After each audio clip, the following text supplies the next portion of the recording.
阿迪加共和國，如果你認真去搜，你會發現一件好詭異嘅事：地理、歷史、民族、文化資料齊晒，但一旦講到女性處境、家庭暴力、性別壓迫，幾乎係一片空白。資料少唔等於情況好，而係代表問題已經唔需要被記錄。當一個地方受害者嘅痛苦連統計價值都冇，呢個社會唔係安全，而係已經完成咗對受害者嘅系統性禁聲。有啲人會拎住數據同你講，你睇家庭暴力數據下降咗啦，但你要問清楚一件事，係暴力少咗定係法律唔再當佢係犯罪？因為制度做咗件好關鍵嘅事，只要冇打到骨折、冇腦震盪、冇嚴重後果，就唔再當成係刑事犯罪，而係降級成為行政問題。即係話同樣一巴掌，以前叫犯罪，而家只係家庭糾紛。所以數據當然會好睇啦，唔係因為女人安全咗，而係因為法律直接將暴力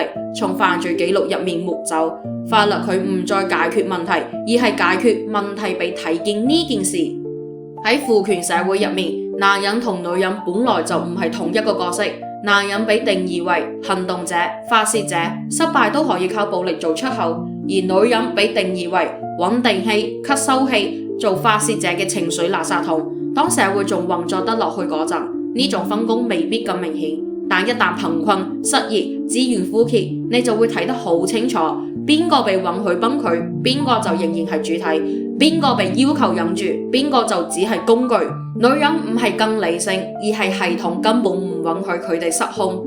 喺北高加索，女人之所以忍耐，唔係因為佢哋天生溫順，而係如果唔忍耐，受害嘅唔單止係自己，仲可能連屋企人同仔女都會出事。反抗唔等於宣洩情緒，係等於名聲被毀、家族清算、仔女會被帶走、被追蹤、強制送返去逃離嘅地方。佢哋非常清楚，唔忍耐代價會更大。所以係父權社會，忍耐唔係美德，而係一個被強制執行嘅生存義務。你要清楚一個關鍵分別：男性嘅暴力係向下嘅，女性嘅反抗係向上嘅。男人打女人、打小朋友係唔會動搖制度嘅權力結構，反而仲可以維持住男人依然有權力嘅假象。但女人一旦拒絕、逃離、反抗，就等於公開否定父權嘅合法性，亦即係男人唔係天生嘅支配者。